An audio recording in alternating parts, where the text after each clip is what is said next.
the long for the most part. follow I'm the really recommendations. kind of sometimes, after you're with other kids, you're like, All right. oh my God. I will open in a word of prayer and then start the presentation. So thank you for joining.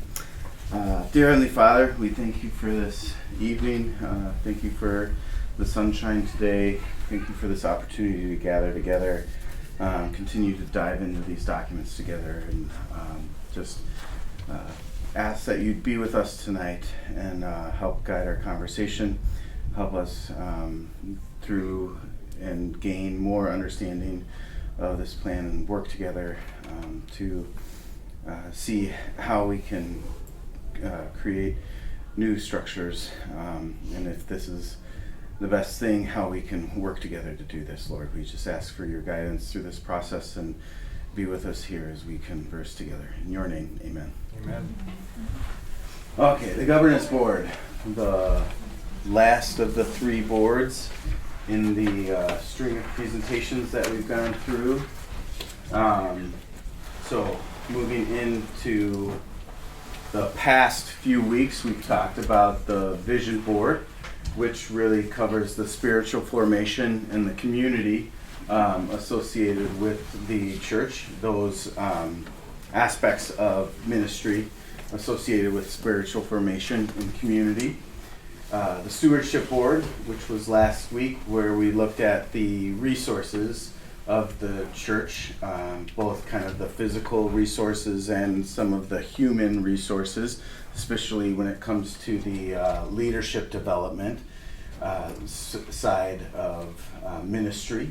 And then tonight we'll look at the governance board, and that is the oversight and the accountability and the mission alignment that's focused on the church and the ministries that we have within the church. So really it's that whole idea when we think about governance is like, what are the kind of like legal things that go into operating the church, and those ideas of the procedures, practices that need to kind of be the guide rails for the church, to keep those things aligned. So tonight we'll go through understanding how the governance board operates and how it ensures the disciple-making culture and that structure that we want to continue with at Chapel Hill under this new proposal of the structure. So just a prompt for questions as we think about tonight and open for discussion. Why do you think governance matters in a church committed to making disciples? Anybody have any thoughts on that? I think you use the term guardrails, and I think that's important. Mhm. Pointed towards our mission and vision. Mhm. Yeah, I think it's important that those guardrails point us that way. Mhm.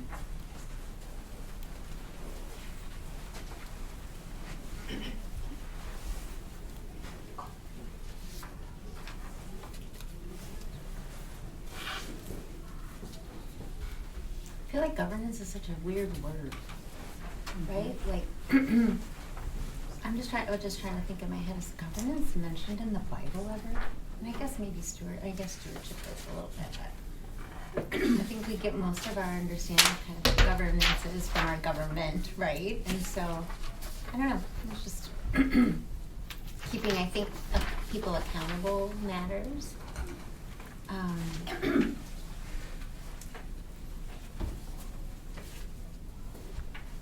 think when you set up a certain amount of rules, guardrails, whatever, it helps with intentionality. Mhm. So we're not all going different directions. Different directions, sure. I think it also helps with longevity. You know, Mhm. 3 years from now, we might not remember these classes. Mhm. And that's what the boards and everything is going to help keep everything kind of in mind. Mhm. Okay. So I also think that in order to function there has to be a buck stops here kind of a place. That takes over, has an overruling responsibility. I think that the fact that it will be not just, it stops at one person, it stops at the governance board, a board of people, Yeah. not, yeah. And then I also thought keeps crossing my mind is just the fact that that's the way God, he created it to be in order. There's an order to things, and that's what, yeah, took the chaos and put it into order.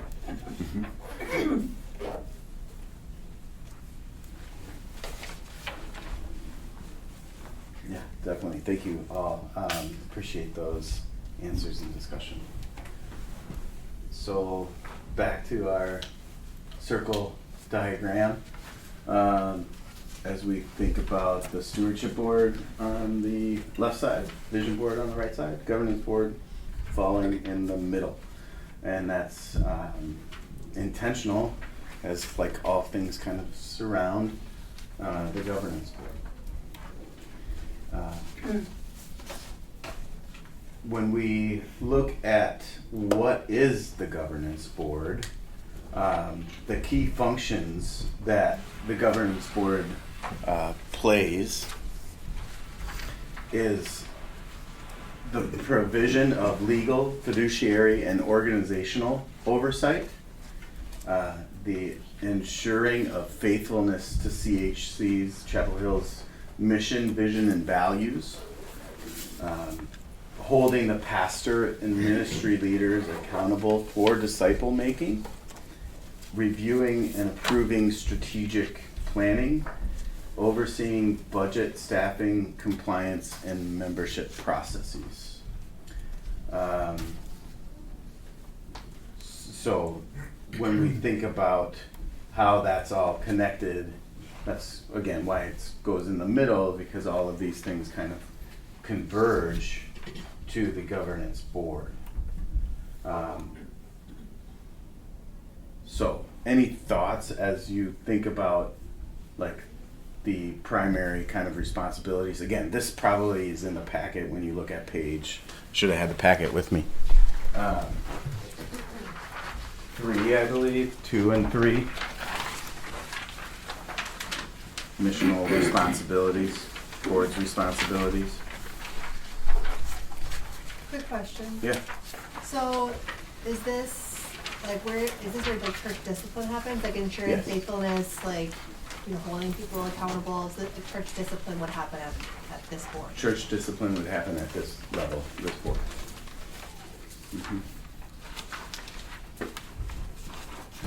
Seems like there might be some potential for crossover between the stewardship and the governance boards in terms of like financial decisions. So that's a good point out. I think what you have. Can you explain more what you're thinking when you say that? No, I would ask. I don't know if I can. Okay. It just seems like there might be potential for that, just based on the way that it's written here. For example, key responsibilities. The first one on the stewardship board is manages finances, and then on the governance board, fiduciary oversight. So there's manages finances and fiduciary oversight. So like, just the language there. Yeah. A little. So the way that I see those differentiating is the stewardship board made up of the finance committee ministry, right? They're coming together to like make the what would you say, like day-to-day decisions and the budget and how to make those real granular type moments, while the governance board would be the one to kind of stamp the approval of the budget and present that to the congregation. Like right now, the elder board doesn't do the budgeting, right? Like they do that, the finance committee does that, and then the elder board, is like, yes, okay, this makes sense, and we present that to the Members, thank you, at the annual meeting. So there's a lot of similarities in that process that would happen between the stewardship board and the governance board here.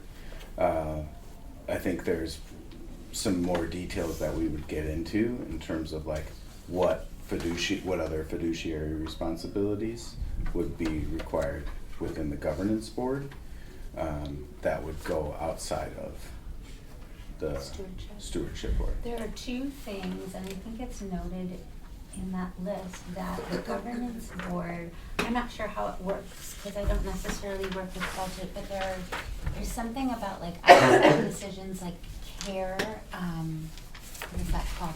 The caring fund. I So, think that gets dispersed by the governance board, they Yes. make decisions on that. Then Paul said there's one other type of decision-making that happens outside of the budget sometimes. Let's talk about capital. That's what I was wondering if that was a part of the change. Yeah, and I think maybe the governance board handles that as well. so yeah, I would say like certain decisions that get made at an elder board level that are kind of outside of finance committee, and I think these could be open to discussion in terms of like what level would we want to make at the governance board versus the finance committee. Like when we have a church repair Yeah. that needs to be made, sometimes we decide like, oh, that feels like a capital fund expense versus a regular operating fund expense. Now, is that a decision that needs to go all the way up to the governance board all the time? Or should that come down to the finance committee? Right now, Well, it's finance always up working to the with- elder board, right? So is that something that can be lower and go to the stewardship board finance committee? Or like, Yeah. right? So that's, I think, a perfect example. As Betsy said, the caring fund distribution, that goes to the elder board. Is that something that remains at the governance level? I might say, yeah. Paul? I'm just gonna add too, that there's, if mid-year between our beginning and end of fiscal year, if there is a request to make a change to the budget, that's something that the congregation has to vote on. And so that's the kind of thing where the governance board would bring that to the congregation to make those kinds of changes. But yeah, in the day-to-day, there is without question too much falling on the elder board right now in terms of having to make those decisions. We're kind of on the fly constantly, especially for things like the facilities capital fund, where that decision has to be made. Is this an upgrade, or it's an end-of-life issue for the facility, or is this just a day-to-day operational expense? Those kinds of things, that needs to be discussed as to whether or not that's going to happen on a stewardship board instead of at the governance board level. But if it is something that involves the approval of the congregation, it should go to that level, to the governance board. That makes sense. Yeah. Yeah. Do you see some overlaps between your first bullet point and the last one? I'm just looking at church compliance. Is that kind of the same thing as providing legal, fiduciary, and organizational oversight? I'm not sure how you're redefining those two things. We're just curious. That's a good question. What I would say in church compliance is, I don't know. I guess, Betsy, what do you think? Obviously overseeing budget and staff. We needed 4 bullet points. Yeah, we needed to round out I think the legal, fiduciary, organizational oversight fits underneath the category of how do we, are we adhering to the 501c3 requirements? Yeah. That's kind of that top one, as well as are we, and maybe the bottom one as well, are we in compliance with Converge? I think no. You got This is what it is. Church compliance with our Constitution. Yes. Right. There you go. That's what it Yes, is. it is. So are we adhering to our own compliance, our own church constitution, versus like organizational oversight would be, at a higher level, Converge. Sure. So that's how I would see those Is that a differences. clarification word that needs to be added then Yeah. to that bottom? Yeah. Yeah, probably. Yeah. Then how is church compliance different than the second bullet point? Church compliance different than the second bullet point. The mission, vision, and values are outside of our Constitution. I know they're in our Constitution, and they are defined. They're not. Well, what am I going to say? They are in our Constitution, but we can change those and have them be voted on to change the Constitution. To be changed within the Constitution, I should say.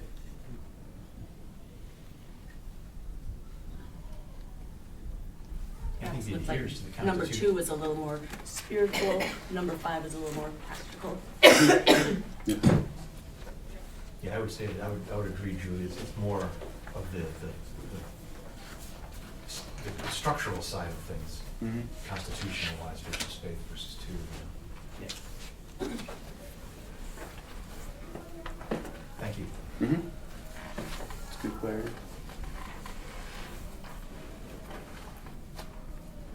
All right. Yes. What does it look like holding ministry leaders accountable for disciple making? Yeah. What does it look like on a practical level? No, that's a really good question. Because we talk about disciple making a lot, and I Yeah. understand the concept, but when we're trying to put it into like I don't want to use the word program, but that's kind of how it feels like. Everyone's got a certain like output that's expected. How are we holding ministry leaders accountable in a way that's not just going to feel like you need to get a certain number of disciples? Like, how are you going to be doing that? What does that look like? Yeah, that's a really good question, and I would say that it's not so much about like checking the box, but like, are you being invested in your ministry and in building relationships, right? Mm-hmm. So if you're there in your ministry just to check the box, like, is that the right place you need to be? Okay. And so can I, as a governance board member, say, Karen, is this the right place you need to be if you're here just to check the box? Like, what? Like, that would be my question. And I would hope that would feel like I'm holding you accountable, Yeah. but in like a loving way. You know what I mean? Right. That's different than, like, you're not, who have you talked to this month? What's your Like, top 10? whatever. Like, how many people have you Yeah, invited right. into the ministry this month, right? Like, that's how I see it. Now, again, that's my answer. Yeah. That would be my answer. Like on a practical level, again, their ministry leaders are going to be expected to do monthly, like check-ins, meetings to collaborate. What if you get a ministry leader that just happens to miss a lot of these meetings? Like, what does the accountability look like for someone that is invested in the ministry and loves it, but meetings aren't your thing, and it's hard to get there. It's hard to prioritize talking about the stuff as opposed to doing the stuff because there's different personalities. And Hopefully you have a team and somebody else from the team do the board goes on the board. Yeah. It doesn't have to It be the doesn't have ministry to be a leader leader on the that's board. on the board. You can name a representative to the board. Okay. Again, we're looking at our gifting, so if this is not your gifting, Right. then find someone who's it is and on your team and do that. And that is discipleship. That's just Yeah. Yeah. That's the whole You point. do the stuff I is- don't like to do. That's the perfect. And I think, like, going back to your first question, the way I foresee some of it too is just ensuring that there's intentionality, like that as the ministries are planning and stuff for their year, that discipleship is a part of what you're planning to do. So it's not like we're planning on having this event and this many people are going to attend, and if you don't get that many people, you're failing type of idea. But if somebody comes and asks you, like, hey, how's community groups working towards discipleship, hopefully, you'd have an answer, right? And that's not like, we're doing X, Y, Z, but it's like, or if there's an event, like, how do you think this might play into discipleship, right? So it's, I don't know, I guess that's just being the governance board being purposefully intentional, because I think that's one thing that's hard as an elder right now, is having the capacity to be intentional with our ministry leaders. So hopefully the governance board will have that capacity. But even just like right now, I think the E-team's been doing a little bit already, like, having, I know we did it for men's ministry once, and even elder board, like, felt, okay, how are you working towards like some of these goals, right? So that I'd see maybe something like that too, just like that, or just like our people, our ministries, having discipleship as part of like how they're planning what they're going to do. So. I'm just trying to picture the ministries that I'm involved in and how they'll look different. I'm just trying to picture what that will look like. So. Yeah, no, that's fair. And I think it's important to understand that small baby steps. It doesn't have to be, and I talk to Jamie about this all the time, is we physically might not ever see the fruits of the labor, but we're planting the seeds. Right. And from one kid or one adult who says, hey, I never knew that there was these red letter Bibles. Did you know that this is really cool? You can read all of Jesus' words. It's like, boom, that's one small step of discipleship. Right. You know. I guess it's more, I'm trying to picture what ministries don't have an element of disciple making, and I haven't been involved in all the ministries, so it's harder for me to see, because I've only been involved in ones that are more people focused, more disciple, that's just part of the ministry, so I'm just having a hard time understanding which ones aren't. But I know there's room for improvement anywhere, so this isn't a negative comment. I was just trying to imagine or trying to picture what that's going to look like. I think a key component in this is the relational aspect. That a governance board is made up of members of the stewardship board and vision board, and that there is a relational connection directly to the ministries in that. There isn't this gap between an elder board and ministry leaders where the elders are not involved in those ministries. They're trying to create that connection. In this structure, that connection is already there, it's already relational. And I think it brings more of that element to it, more of that disciple-making element, that this is, you're speaking from a place of knowledge, from experience and a hands-on kind of perspective versus an isolated perspective, right? So it's less institutional and more relational. And I think that's going to come out. I find that as a benefit. And one of the things, being in one of those ministries, Karen, that is not like very hard to say, this is direct to discipleship. It's like, so someone comes to game night and I say, oh cool, you bake good cookies. Why don't you come to help with the bake sale? Oh, you have a child who's in middle school. Here's my middle school child and here's Jamie, and why don't you come on Wednesday night? That's kind of how it is. Middle school child? Two separate things. Sorry. No, that's good, that's good. But that's the time, because someone had to point that out to me. That it's, just because like I'm sitting in the kitchen, when I say to someone, hey, and here, and here, and here. Some of these, are there gonna be some meat kind of formulated around those, like provides legal, fiduciary, and organizational oversight? Are there gonna be some sub-points to these to kind of make sure that we're in compliance with those types of things, so that as the board changes, you guys may know all this stuff, but as people rotate in and out, there's gotta be some type of a structure behind that to say, we've gotta do this on the 15th of April. and we've gotta do this. Bob, it sounds like you're volunteering now, fleshing out the detail on some of these. Absolutely, but I'm just curious, because it's these are 10,000 foot level. This is 10,000 foot level, and there's gonna be a lot of work to do over the next coming months and stuff to really get into building the detail out on these. We're not even close, and what detail we do have is in flux. I mean, we're getting feedback in, and it's like, oh, yeah, that's a good point. We need to adjust this. So this isn't set in stone. I mean, this is the high level, and trying to get that bird's eye view of it, and then we're going to need help getting the detail fleshed out on it. By those that have good writing skills, good observation skills, good figuring out, okay, what do we build around these bones to make it the body. All right. Is it the arrow button? Yep. Who makes up the governance board? Oh, that's changed, sorry. Hmm? I didn't change it in the slide. So it's at least 2 from Vision and Stewardship, but then there's that 1 extra to make 5, not an even number, because we have an even number there. Oh, well. So we added a bullet point, Sorry about that. the last day, that we know that we have to have a minimum of 5 on this board to, so that we don't end up with a 2 by 2.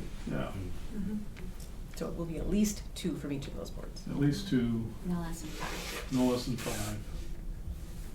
We early on, we had, that staff could be on it. But after being on the elder board, when we had a staff member on the elder board, it gets very awkward when you have to start talking about salaries and or discipline of staff, or even on a monthly basis when we're reviewing the financials, we're reviewing the details of the financials. Very awkward because that includes the salary of every employee of the church. So that elder then has to exclude themselves from participating in those discussions, and it's just very awkward. Not that they're not qualified to be on the board otherwise. It's not a good fit. It's not fair to them, and it's not fair to the board to have to make decisions on something when you're not the full board kind of thing. So Going into this too, we often think through like, what does it look like 50 years down the road when everybody that we know and love who would handle things with integrity is gone? Are you putting something in place that safeguards against church abuse? And so this is one of those areas where you could see someone coming in and trying to stack, if it's staff, let's say someone, if a senior pastor gets hired and starts bringing other additional people along who are good buddies with the senior pastor, you could end up with a situation where the whole church is kind of taken over in a way by just real strong personalities. And so you kind of have to think through all those things too, which makes it tricky. So you could even, like, when you can't sleep at night, think through where are the holes and what could not be a safe situation for a church farther down the road. currently on the elder board, senior pastor sits on the elder board. Going forward on the governance board, the senior pastor would not sit on the governance board. So it's And then are we making clear, so then no staff? Because I know that that's. no still- staff. No staff, No okay, staff. okay. Yeah, it's just, gets awkward. Am I understanding correctly that the governance board holds the vision and stewardship boards accountable? So is there a conflict of interest in having those board members on the governance board and holding themselves accountable or holding themselves accountable? I mean, if it's made up of the Well, people that are being held, or the governance board is Yeah, supposed to be I held guess accountable. I would view that accountability not like in a corporate structure where they can step in and fire somebody. It's a softer level accountability. It's a submit to one another. Submit kind of a- to one other kind of accountability where, stewardship board, you didn't get the budget wrapped up in time. So, step up the game kind of a thing. And But aren't they doing church discipline? Like, let's say there's a church discipline level issue in the vision board. Like, they are Well, holding them accountable to that, aren't they? there is, if it's something that is of a disciplinary Yeah. nature, yes. Just as it would be to a member or to a pastoral level. So just to clarify too, just to clear this up too, so would you be serving at the same time, the vision board and the governance board, or are you elected from one onto the governance? It's possible to be on both. Okay. Or For- like period. For one, you. For an open like a term. Mhm. Yeah, overlap. Isn't it said last week that the goal would be you'd start on the lower and then move up? Yeah. Yeah. And it's not like the whole board is up there, right? So there's only a couple people from each board that are up on the governance board. So there are others on the vision board that are not up here. So there's not like it's just a complete overlap of the two. I think what the question goes is, let's just play this out. Let's say there's 3 people from the vision board and 2 from the stewardship board. There's 5 in total, and there's some sort of disciplinary action that needs to be done to the vision board, which The board as a whole or an individual?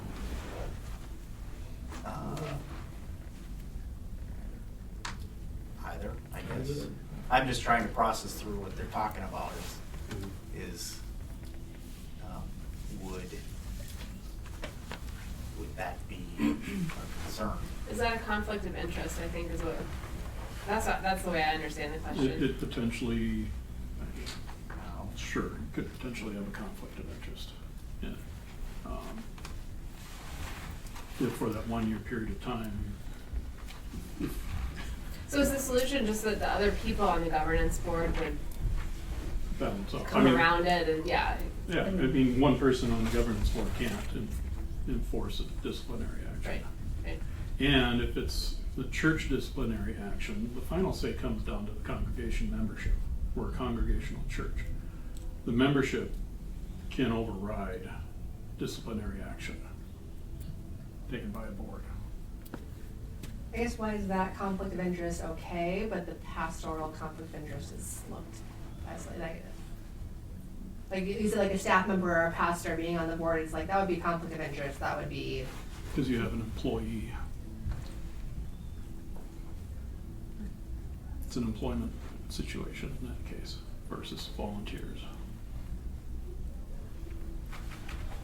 That's how I would view it anyway. So, the reason why the governance board was created with members from Vision and Stewardship Board is because of the disconnect that currently is in place, not for lack of want, right, between the elders and ministries of the church. And it's difficult to make large decisions, oversight decisions about ministries that you're kind of unsure what's happening on a day-to-day. If by chance you see a different way of still allowing for connect to happen between the governance board and the vision and stewardship boards or the ministries of the church, we'd love to hear those suggestions. It was to try to fill that hole in need that this kind of was put in place the way that it was. But if you foresee a different way of helping that, still happen, without including the, vision and stewardship board members in a governance board, that would be good to know. Or we have tossed around some other ideas. This how do you keep that relationship between actual people in the ministry and the workings of the church? So if you were to, vote on members at large, which would be kind of how the elders are voted in today, right? They're voted from the congregation, not connected necessarily or need to be connected to a ministry. If that were in play for the election of people to the governance board, we have to think through how we can still bridge the gap that's there currently. So we just haven't come up with anything brilliant yet. So maybe you guys could have it. I mean, could you invite administrators to be a part of those meetings, but when it came down to decision making, they're excused or they're not allowed to, so they can still have dialogue and work through some of those things, but when it came down to actual decision making matters, that they would just either be removed, or if it's not sensitive, then they can just stay and be a part of it. I mean, I kind of think of how they used to do meals 2,000 years ago, right? They'd often invite people to sit on the outside and watch them eat. Not necessarily you want them to engage, but that comes to mind. But I feel like you could have them still be involved, but when it comes to decision-making matters, they would not be part of the voting. Maybe even more formal than that, like something like non-voting members. Yeah. Like you're on the board, but Yep. you just don't vote on particular matters, so you still have a voice, but you have a formalized relationship, but you just aren't making. Sure. Day-to-day decisions. That does actually remind me of, in here somewhere, there's documentation about the associate pastor and senior pastor being at governance board meetings to give updates on vision board and stewardship board activities, which in turn then would give updates about ministries that are happening. So that could be one way that we could sort of bridge the gap there if we have it be pretty formalized and kind of written down clearly, here's what needs to happen. And the senior pastor and associate pastor, are doing their member at large sort of updates. With the terms Not too. member at large. With the terms, I think like there will be times in the up period people who are on vision and stewardship board, but then you'll also have people who have termed out of their experience on those, and so are essentially non-ministry, like direct ministry leaders at that point as well. So I do see this as time goes and terms start to fluctuate, that you'll have kind of a mixture of people who are actively sitting on vision or stewardship board, as well as people who are maybe just off those boards as well. So there will be a little bit of that. Okay, so I've heard about the 2-year thing and now about this. None of that's in this documentation anywhere. So. About the terms? About like, that you would be on this board for 2 years and then 1 here. It's not in any of this documentation, so can we talk through what that is? Because if this is gonna be like, it's supposed to be members of the the vision and stewardship board on the governance board, but if you're not, like, but if it's like only on your last year, but then you won't be for the other years, then there's that disconnect. But I don't find it, I've gone through this a couple times and there's nothing in here about the being 2 years, it just says some experience. So I just wanted a little clarity there. And 2 years that I read was B, if you're on a governance board, obviously down the road when we have time for experience, but you've been on the governance board 2 years, then you can be the chair or the vice chair, but yeah, I don't know about It's that. underneath, it's underneath position on the second last page, the first line. On which one? Position. Governance board? Governance board. 2 years on. States, those qualified for the governance board must have served at least 2 years on the vision board or stewardship board. But back to the question you talk about representing, it's like, from somebody who's been a ministry leader and then you go and you present things to an elder board who is wonderful, but let's say I'm on the finance team. Let's say everybody on the elder board wants to be a shepherd. They maybe don't have finance background, and yet we've been doing all the work on it, and to have somebody else make the decision is a little frustrating. So I don't know. I hear the conflict of interest, but is that only for disciplinary actions? Is that where the concern comes in? Think about building guardrails like we've been talking about, and we talk about safeguarding things 50 years into the future, and just wanting to preserve that and build those guardrails. And I understand like the disconnect. I think that solving that disconnect is really important. I just think there may be other ways to do that than having those people that are making those decisions, report to the board, serve on the board, who are then also responsible for seeing themselves and the vision stewardship board.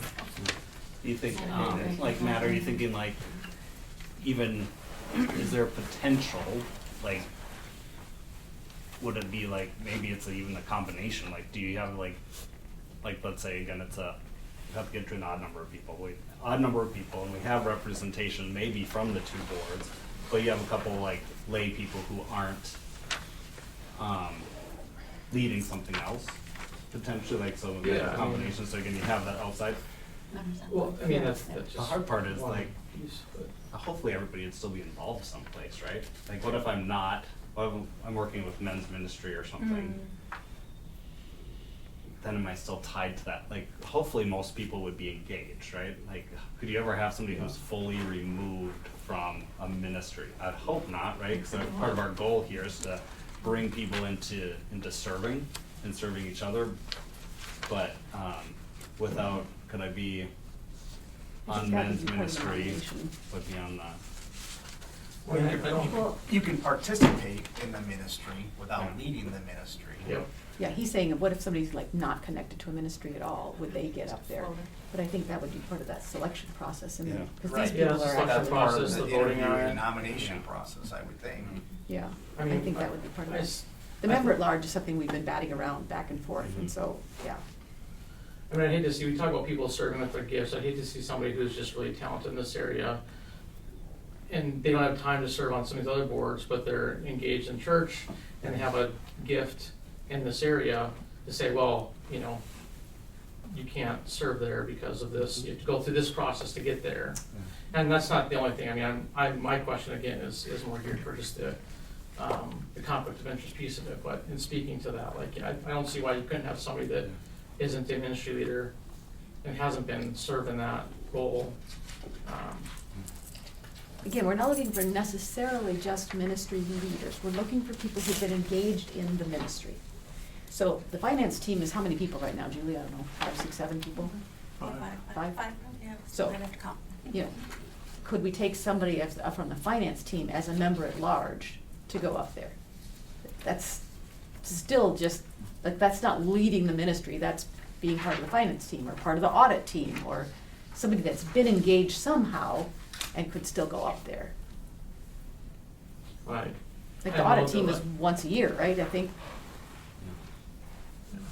I know we wanna like hold people on boards accountable, like in a soft way, but I do think we're still an organization, and it's not the same as it was 2,000 years ago when people were being house churches. We have an organization, there are certain things that have to be run that way, and so I think that you still have to be cognizant of that. I understand and agree that we are a church first and foremost, but we are still an organization, and as much as I hate to say it, a business in some regard. I read something today, I was reading about some of that today, and the phrase that was used was, we are an organized organism, and that the organization must always serve the organism, not the other way around. And I think that's just the way to look at this, is yes, we do have this business side of it, but the business side can't overtake the organism side. Yeah, I would agree. Okay. Move on to the next slide so we don't go to 9 o'clock. How it operates, responsibilities. You know, strategic review every 5 years, it's the strategic plan that the Vision and Stewardship Board meet together. Hopefully not only every 5 years. I mean, if you wait till the 5th year, it's too late Right. to start planning, but looking at the 5-year plans, Governance Board would review those, work with the other 2 boards on that. Governance Board is responsible for calling the annual meeting and bringing to the membership the items to be voted on, budget, any changes to constitution or any other business of the church, as well as calling any other congregational meetings deemed necessary throughout the year. It wouldn't necessarily happen at mid-year. Could happen 3 months in, 4 months in, if there's a need for another congregational meeting at some point during the year. The governance board is responsible for calling that, making sure that we get the notice out in the proper amount of time and such. The governance board will do the evaluations on the pastors. Kind of like a job employment review. Then at future point when we have an associate pastor on board, the associate pastor would be responsible for the reviews of other staff. And then the evaluation of leaders is a more soft evaluation. Just, how's it going? What have been some wins? Where do you need some help? What can we do to help bolster your ministry area? Things like that. Approved church-wide budget and other decision. Finance committee would build the budget, present it to the stewardship board, up to the governance board. Governance board would look at it and say, that looks good, ministries are being supported, discipleship is in focus. We'll bring this to the congregation for a vote of approval. And then any other financial kind of decisions that fall outside of the budget, that might crop up during the middle of the year. You know, we could have an insurance renewal get canceled on us. And all of a sudden, our premiums go up by $50,000, and that wasn't built into the budget. Now you've got to expend an additional $30,000, say, that wasn't in the budget. So we would have to bring that to the congregation for a vote to hopefully approve the additional expenditures on the premium. Otherwise, we go without insurance. That wouldn't be good.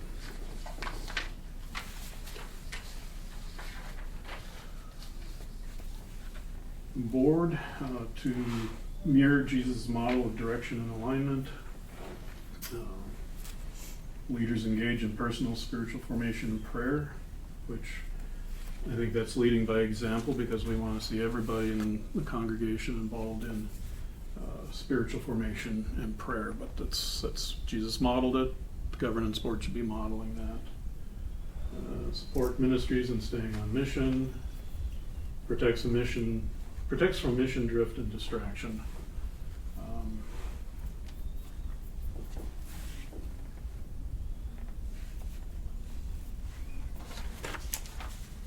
It's going to be Craig coming up next, it looks like. So. Thanks, Marty. So I think we've already actually covered a little bit of my slides already, because we've talked a lot about the accountability aspect of this, right? So again, so you guys probably, everybody get this copy of the flow sheet. Isn't this one? It's different. Essentially, yeah, maybe a little neater. Straighter line. Straighter line. Perfect. The irony of this going into a pyramid shape is not lost on us.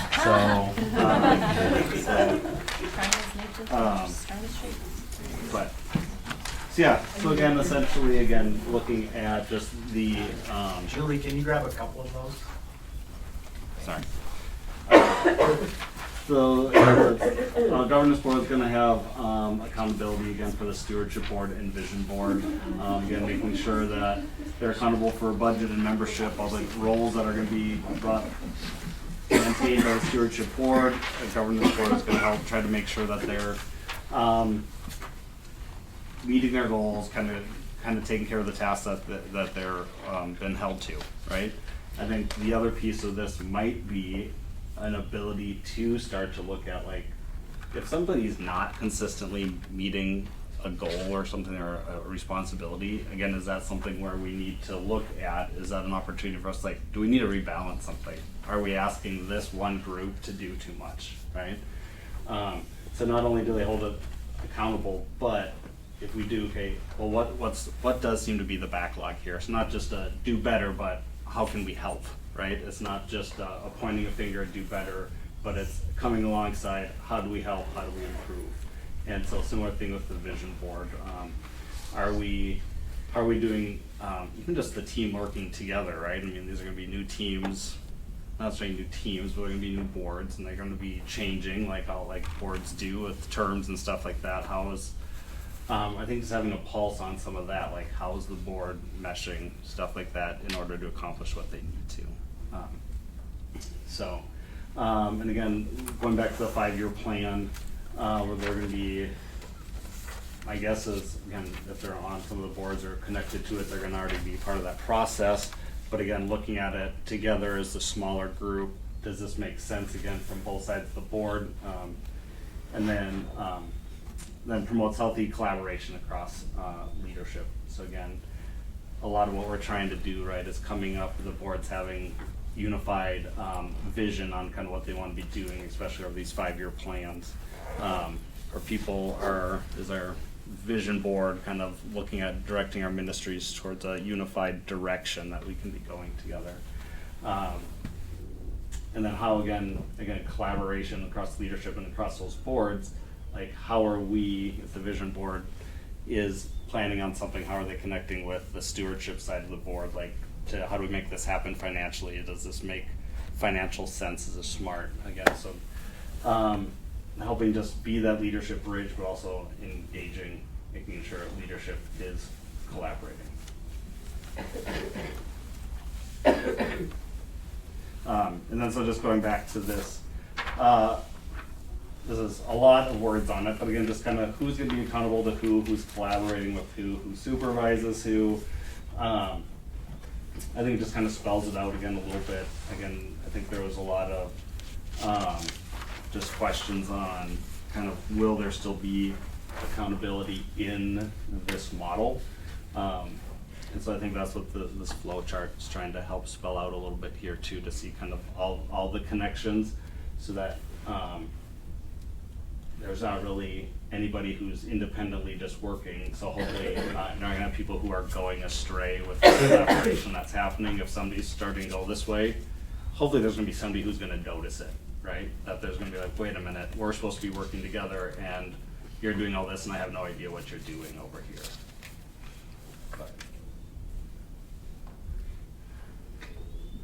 Model bigger. Pretty. In color, yeah. So again, this is a little bit just in general of all the boards. You've probably seen a similar slide. We've probably just updated or tweaked it a little bit. But kind of how can we continue to participate going forward as we are approaching a vote. Again, just be looking for people in the body who have giftings in different areas. I know just different times when we've been part of Bible studies and stuff like that, and we've had these conversations like, how do we get people involved? And we can sit there and we can post and do announcements and stuff like that over and over again that we have needs here. But a lot of times what I've heard a lot is like, people feel the most compelled to help when somebody comes up and they'll say, I see this gifting in you. Would you be interested in getting involved with this or helping out with this? That's really impactful. Again, it's that personal connection, like somebody sees me and somebody sees this gifting in me, and that can be really impactful in getting people to want to engage more and start to step up into some of those roles. The other part of that is, I think I look around this room and most people are already pretty well engaged, but I mean the other thing is like, do I have giftings that I'm not using that maybe could be used someplace else? Am I using my giftings in the best spot? Am I using them where God calls me? I know Andrea says like hospitality is not her thing, but she has something else that is used for hospitality, right? So just being open to do some self-assessment as well. Am I being used in the best spots of my full gifting? Participate in a ministry. Again, like I said, in most of this room, everybody's pretty involved in something, if not numerous things. So thank you guys all for your help and service. Appreciate it. And then again, keep bringing these questions. Like, we're hearing them, we're listening to them, we're making notes, there's discussion. I don't think there's anybody here who's gonna say this is like, we think this is the ultimate thing, that there's no errors in here.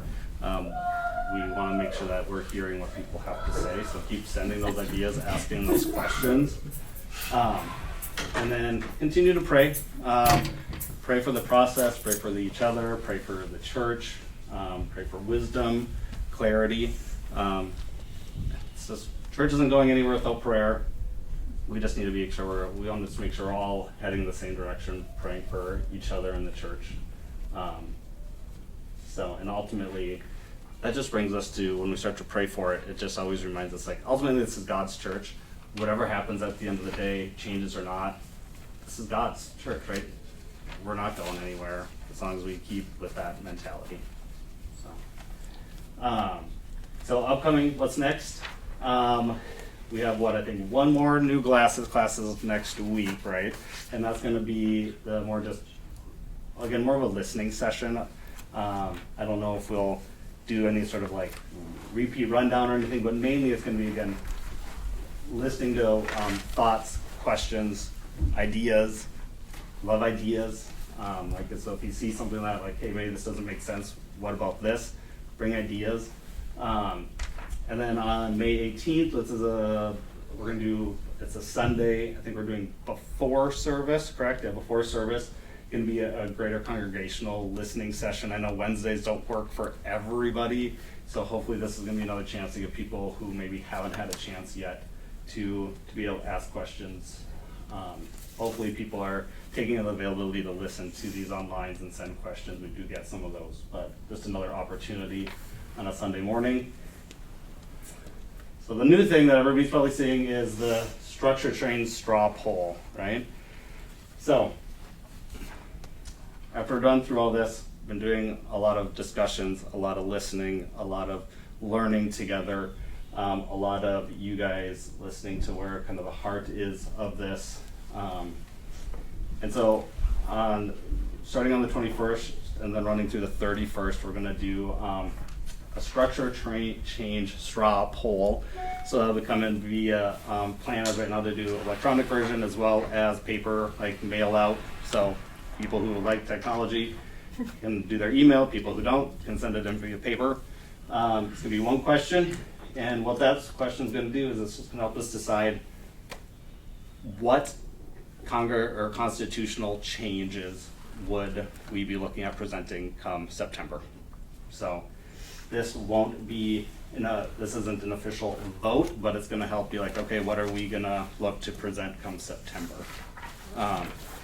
So, yeah. Did you say there's gonna be one question? One question. Not really. I mean, yes, Well, sort of. There's 3 parts to one question. Yeah. It's like the question. It's a complicated question. Like 8,000. Yeah. No. It's not gonna be something It's not super like, 1,000. do you like the No, color it's not. blue, check yes or no. It's Yeah. not that It's not simple. that. Yeah, but I don't want you to think it's not like 5 long answer, give us like a No open essay. text. Yeah, It's a it's not like an question. essay. I just don't know if it was like, do Yeah. you support this, yes or no? Yeah, That's it. Yeah. no, it's more complicated than that, yeah. But it's not gonna be, yeah, sit down and write your It's not gonna take you 5 testimony. minutes to fill out. No, that's fine, I just wanted to. Yeah, During this process, or somewhere between the May 31st and the September or whatever, is there gonna be a focus on people trying to dig in, like a church-led digging into their spiritual gifts, digging into how can I best be utilized in a church structure to maybe, have people thinking, how can Yeah. I better get connected, Yeah. or if I'm not, or whatever? I don't know if, somebody can correct me if I'm wrong, I don't know if we'll have that by this time, but it is something that we realize that needs to be done and is on our list of like, at some point, we need to do this. Because the 21st, that survey isn't gonna be like, okay, come the 31st, we know X, Y, or Z, and then we're putting things into the rolling. Like I said, it's literally just gonna tell us, okay, between now and, What should we work on? over yeah, the what summer? should we work on over the summer to be What presented should be at the, formalized? yeah, Yeah. in September. Yeah, so that you're answering this question so that Give us some direction. we have direction on what to formalize in document form that you would vote on in September. Does that make Yeah, sense? so this isn't the official vote. No, It's but gonna it- help us prepare what's yeah, going to yeah. be the official vote And the official vote will be in September. in September, yeah, at the annual meeting.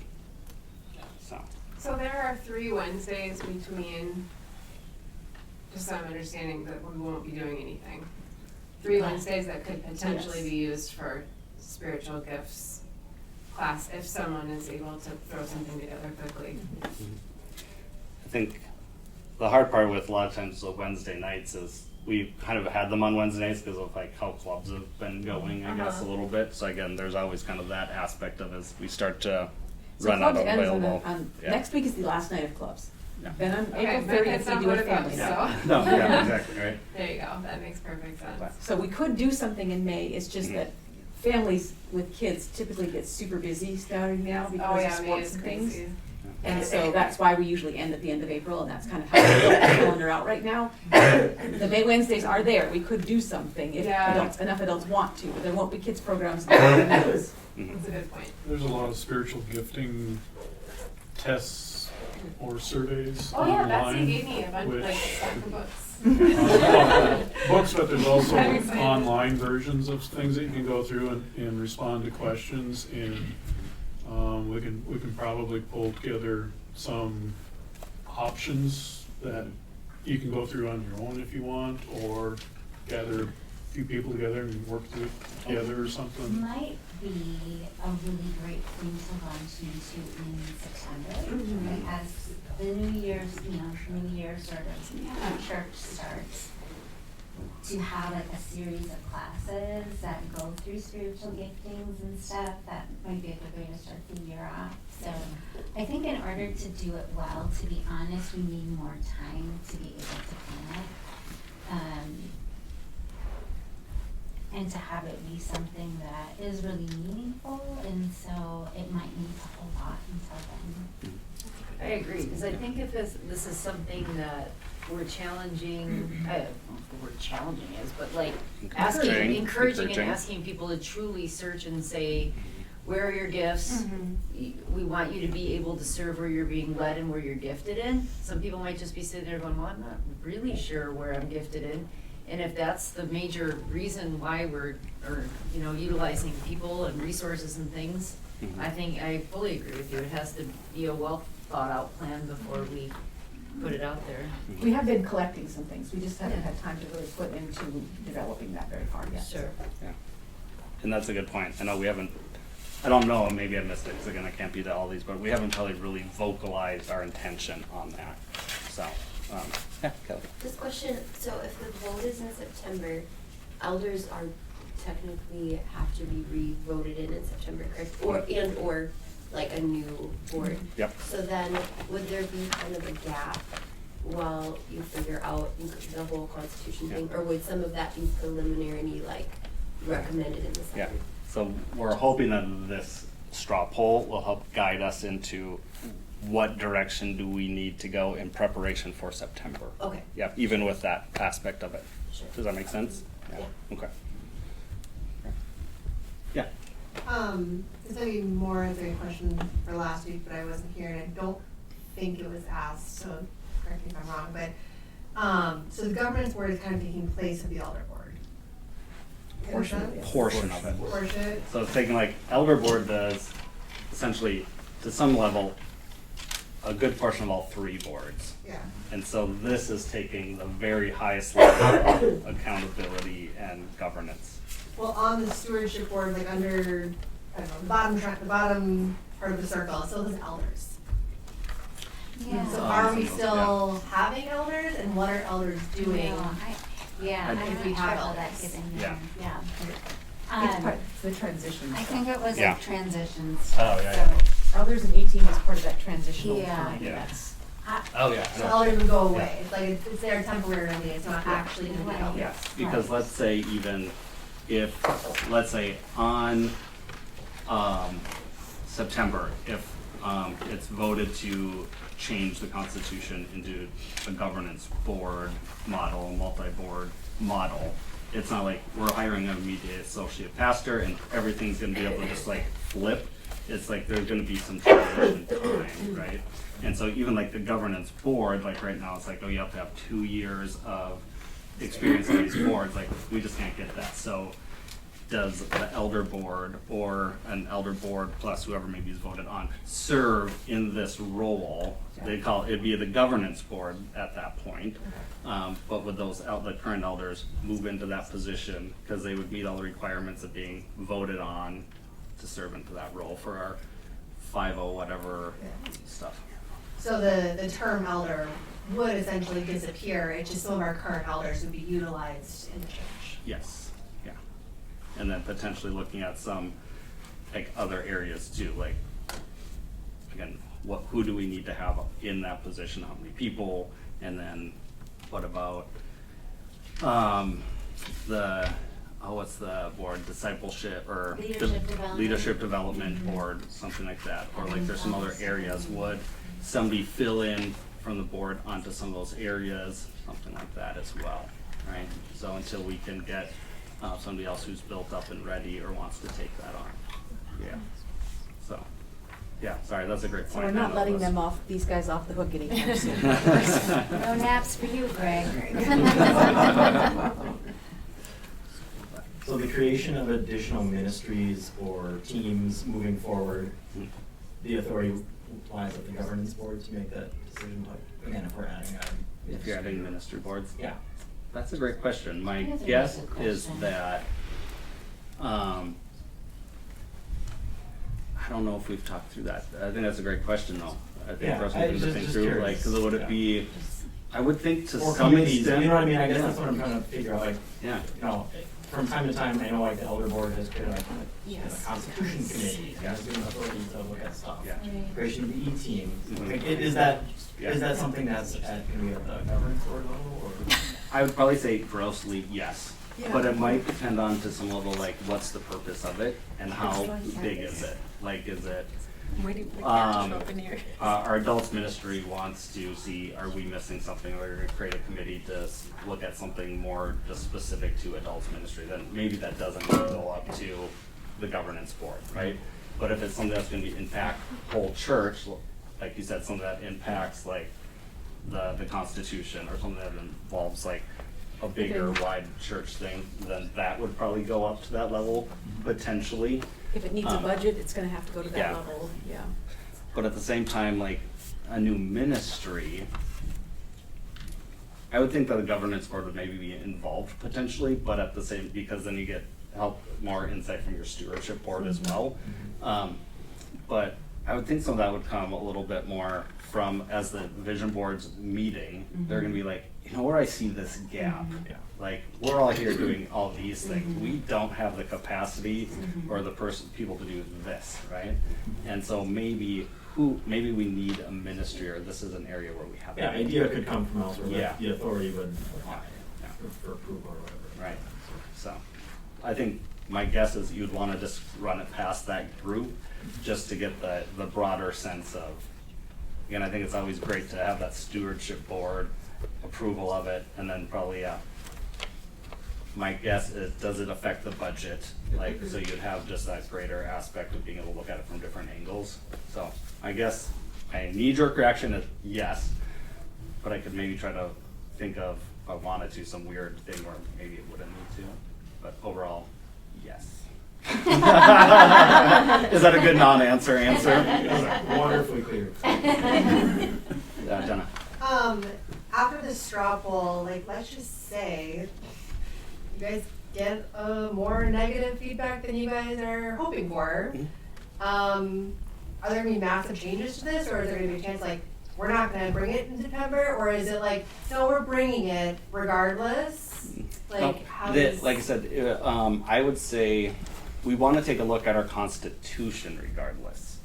Just because we, from digging into it, have found that there are going to be, there are ways that it can still be approved and become more efficient and just a better working document.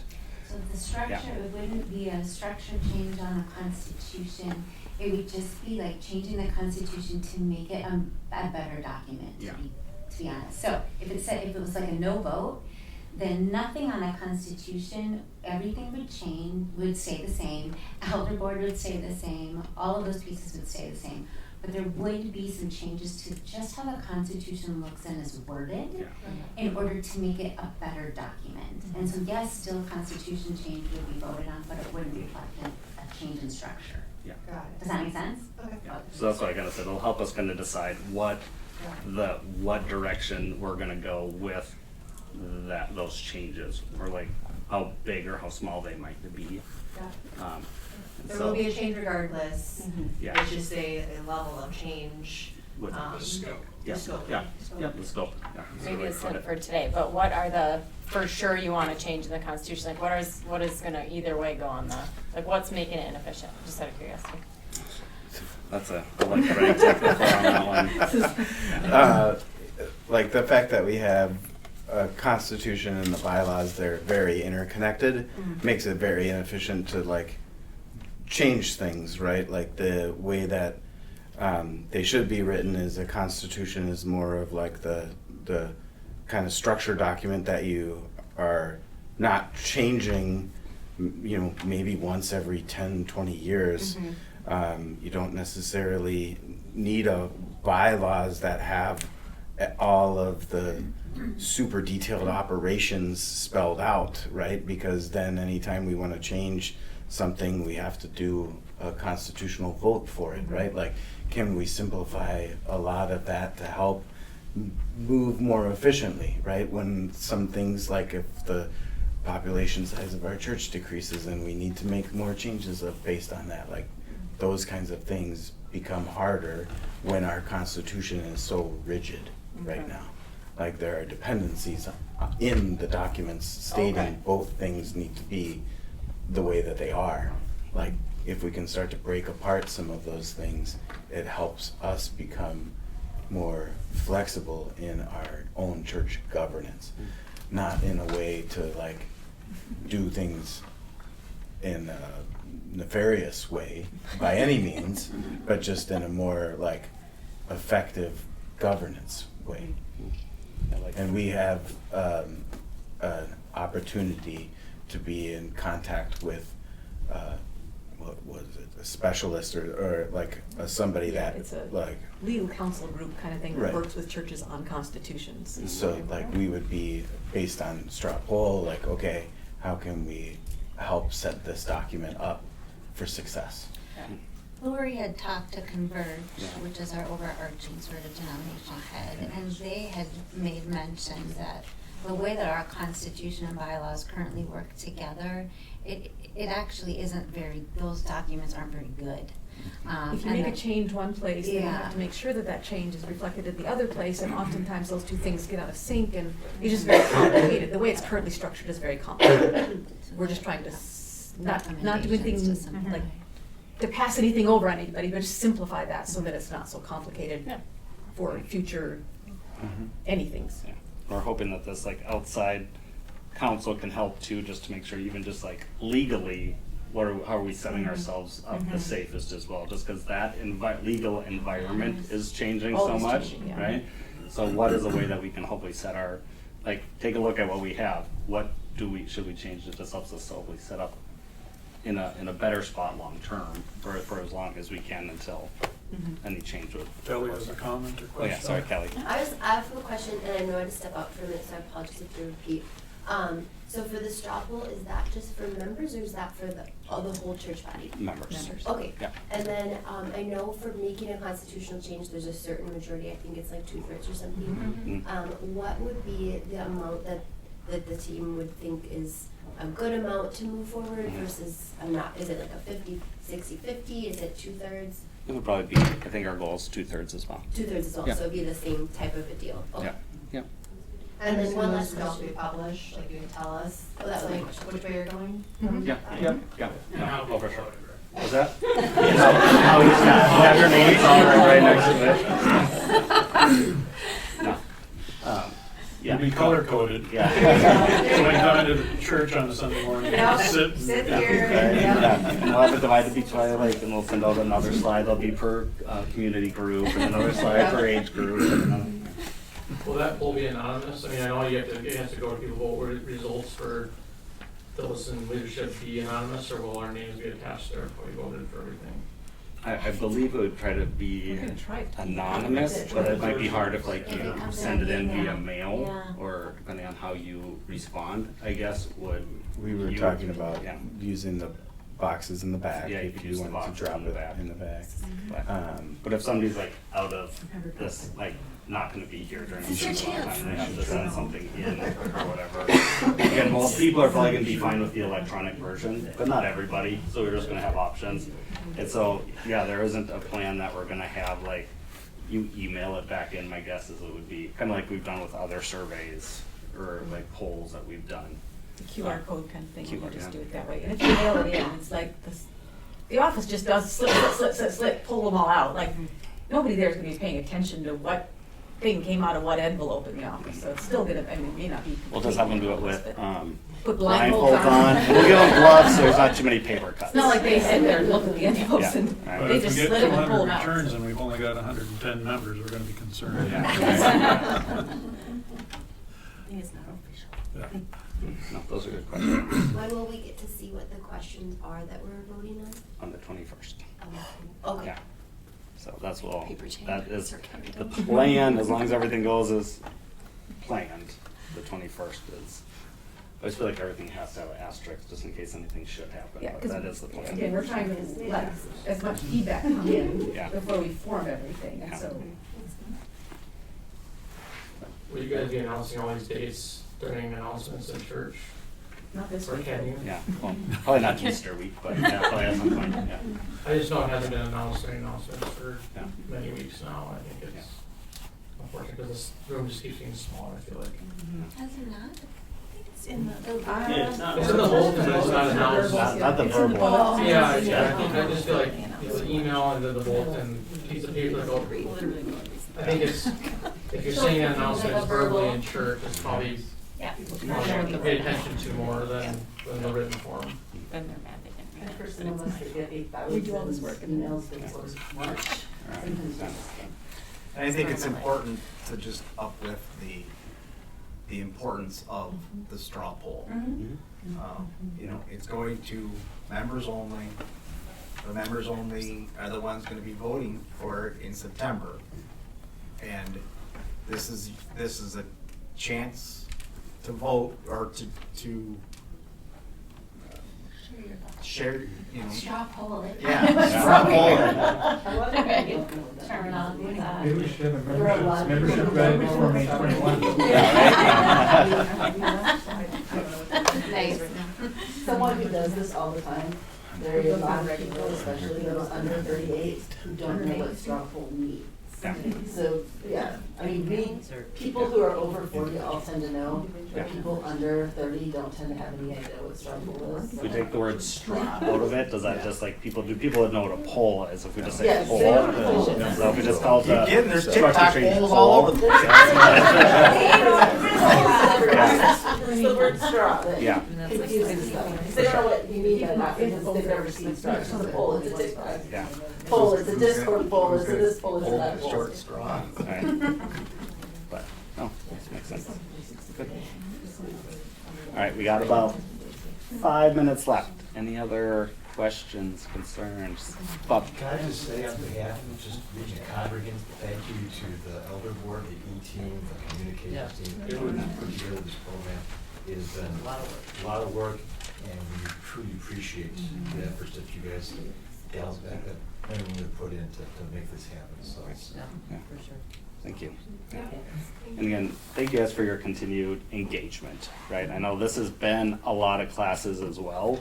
And it's not all easy stuff. Like, we readily admit this is some challenging stuff we've had to have conversations on, and it's just super encouraging to me that everybody's still engaging, and it just shows me the heart that you all have for the church. And I know that goes to like even people who can't be here, people who are watching and engaging, sending questions, participating.